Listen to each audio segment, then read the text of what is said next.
रहस्यमयी अंगूठी। बहुत समय पहले की बात है। भारत के हृदय में स्थित एक विशाल राज्य सुरंगढ़ में प्रताप सिंह नामक एक पराक्रमी और न्यायप्रिय राजा शासन करता था। राजा प्रताप सिंह की वीरता की गाथाएं दूर दूर तक फैली हुई थीं, लेकिन उसके राज्य का सबसे बड़ा रहस्य था नागमणि की अंगूठी। यह अंगूठी पीढ़ियों से सुरंगढ़ के राजवंश में चली आ रही थी और कहा जाता था कि इसमें एक प्राचीन नाग की आत्मा बसी हुई है। यह अंगूठी राजा को असाधारण शक्ति तो देती थी, लेकिन एक शर्त के साथ। कोई भी इसका रहस्य जानने का प्रयास करेगा तो या तो वह पागल हो जाएगा या गायब। राजा प्रताप सिंह की रानी रत्नावली बड़ी विदुषी और जिज्ञासु थी। उसे अंगूठी की सच्चाई जानने की तीव्र इच्छा थी। राजा ने उसे कई बार चेताया, रत्ना, यह रहस्य जितना दूर रहे उतना अच्छा है। यह सिर्फ एक आभूषण नहीं, एक शपथ है। लेकिन रानी की जिज्ञासा दिन ब दिन बढ़ती गई। एक रात जब राजा किसी युद्ध के लिए बाहर गया हुआ था, रानी चुपके से महल के गुप्त कक्ष में पहुंची, जहां अंगूठी रखी जाती थी। उसने दरवाजे के रहस्यपूर्ण यंत्र को खोल दिया, जिसे केवल राजा जानता था। यह देखकर चौंकाने वाली बात हुई कि दरवाजे पर कोई ताला नहीं था, मानो कोई अंगूठी का इंतजार कर रहा हो। जैसे ही रानी ने अंगूठी को छुआ, एक तेज बिजली की सी चमक हुई और कमरे में नाग की फूंकार गूंज उठी। रानी बेहोश होकर गिर पड़ी। सुबह जब राजा लौटा तो पूरी महल में हड़कंप मचा हुआ था। रानी रत्नावली अपने कक्ष में नहीं थी। केवल एक रेशमी दुपट्टा उस गुप्त कक्ष में पड़ा था और अंगूठी गायब थी। राजा प्रताप सिंह ने पूरे राज्य में रानी को खोजा, लेकिन उसका कोई पता नहीं चला। लोगों ने कहा कि रानी को नागमणि की आत्मा ने कैद कर लिया, तो कुछ ने कहा वह स्वयं रहस्य की खोज में गुम हो गई। सालों बाद एक दिन एक साधु दरबार में आया। वह चुपचाप राजा के पास गया और एक संदूक दिया। उसमें वही अंगूठी थी और एक पत्र। राजा प्रताप सिंह, जिसने भी इस रहस्य को तोड़ा, वह संसार से परे चला गया। रानी रत्नावली अब एक साध्वी बन चुकी है, जिसने स्वयं को ज्ञान की खोज में अर्पित कर दिया है। यह अंगूठी अब आपकी नहीं, समय की अमानत है। इसे वहीं छुपाइए, जहां कोई पहुंच ना सके। राजा ने भारी मन से अंगूठी को हिमालय की एक गुफा में समर्पित कर दिया।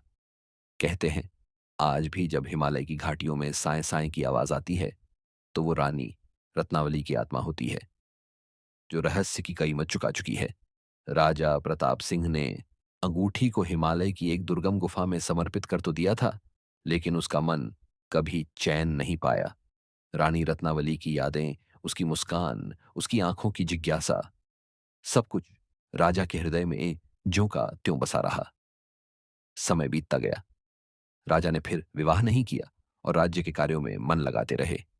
लेकिन हर पूर्णिमा की रात वे महल के सबसे ऊंचे बुर्ज पर चुपचाप बैठते और हिमालय की ओर एकटक देखते रहते। लोगों ने कहना शुरू कर दिया कि राजा किसी रहस्य से बंधे हैं, कोई अधूरा वादा उन्हें खींचता है। एक दिन राज्य में एक युवा ब्राह्मण आया। नाम था विवेकानंद। वह अत्यंत ज्ञानी, संयमी और आभायुक्त था। उसने राजा से एक अजीब सी मांग की। महाराज, मैं वह रहस्य जानना चाहता हूं जिसने आपकी आत्मा को बांध रखा है। मुझे बताइए उस अंगूठी और रानी रत्नावली की गाथा। पहले तो राजा चौंके, लेकिन फिर विवेकानंद की आंखों में वही चमक देखी जो कभी रत्नावली की आंखों में देखी थी। राजा ने उसे सब कुछ बताया। यह सुन विवेकानंद कुछ क्षण मौन रहा, फिर बोला, महाराज, मैं हिमालय की यात्रा पर जाना चाहता हूं। शायद मैं वह सत्य पा सकूं जो समय की परछाइयों में छुप गया है। राजा ने उसे आशीर्वाद दिया और विवेकानंद चल पड़ा उस रहस्यमयी गुफा की ओर, जहां कभी अंगूठी रखी गई थी। सप्ताहों की कठिन यात्रा के बाद विवेकानंद उस गुफा तक पहुंचा। वहां उसने साधना प्रारंभ की। दिनों तक बिना अन्न जल के ध्यान में लीन रहा। एक रात ध्यान में उसे एक स्वर सुनाई दिया, जो सत्य खोजे उसे बलिदान देना होता है। क्या तुम तैयार हो? विवेकानंद ने उत्तर दिया, यदि रानी रत्नावली आज भी कहीं जीवित हैं, भौतिक रूप में या आत्मिक रूप में, तो मुझे उन्हें इस पीड़ा से मुक्त करना है। अगली सुबह गुफा की दीवारें कांप उठीं। एक प्रकाशपुंज प्रकट हुआ और उसमें से एक स्त्री आकृति उभरी। वह रानी रत्नावली थी, पर अब वह एक साध्वी थी। उसकी आंखों में शांति थी, पर आवाज में पीड़ा। मैं सत्य की खोज में खो गई थी और अब समझी कि सबसे बड़ा सत्य त्याग है। मैं अब लौट नहीं सकती, लेकिन तुम राजा से कहना कि मैं मुक्त हूं। विवेकानंद जब लौटकर राजा के पास पहुंचा, उसने सब कुछ बताया। राजा की आंखों में आंसू थे, लेकिन इस बार वे आंसू पीड़ा के नहीं, शांति के थे। अंततः राजा ने राजगद्दी अपने योग्य पुत्र को सौंप दी और स्वयं हिमालय की ओर निकल पड़े। वहीं जहां रत्नावली थी, वहीं जहां रहस्य, प्रेम और मुक्ति का संगम होता है। राजा प्रताप सिंह ने अपने जीवन की सबसे बड़ी जिम्मेदारी, राजगद्दी, अपने पुत्र विक्रम सिंह को सौंप दी। पुत्र सुयोग्य था, राज्य को अच्छी तरह संभाल सकता था, पर वह समझ गया कि उसके पिता की आत्मा अब कहीं और बसती है। राजा अब साधु वेश में हिमालय की ओर चल पड़े। कोई रथ, कोई सेवक नहीं, केवल एक कमंडल, एक दंड और अपने हृदय में रानी रत्नावली की स्मृति। पहाड़ों की बर्फीली वादियों में जहां सांसें भी मन की तरह भारी हो जाती हैं, राजा ने एक गुफा में डेरा डाला। वह गुफा वही थी जहां कभी नागमणि की अंगूठी छिपाई गई थी। अब वह एक तपस्थली बन चुकी थी। राजा ने संकल्प लिया, जब तक आत्मा और प्रेम के रहस्य को पूरी तरह न समझ लूं, तब तक यहां से नहीं जाऊंगा। दिन महीनों में बदले और महीने वर्षों में। राजा ने कठोर तप किया, नंगे पांव बर्फ में खुले आसमान के नीचे साधना की। धीरे धीरे उनका शरीर क्षीण हो गया, पर मन और आत्मा तेजस्वी। एक रात ध्यान में एक स्वप्न आया।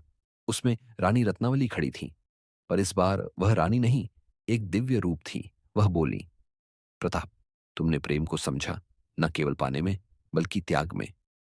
जब प्रेम मोह से परे होता है, वही साधना बनता है। तुम अब पूर्ण हो। राजा की आंखें खुली।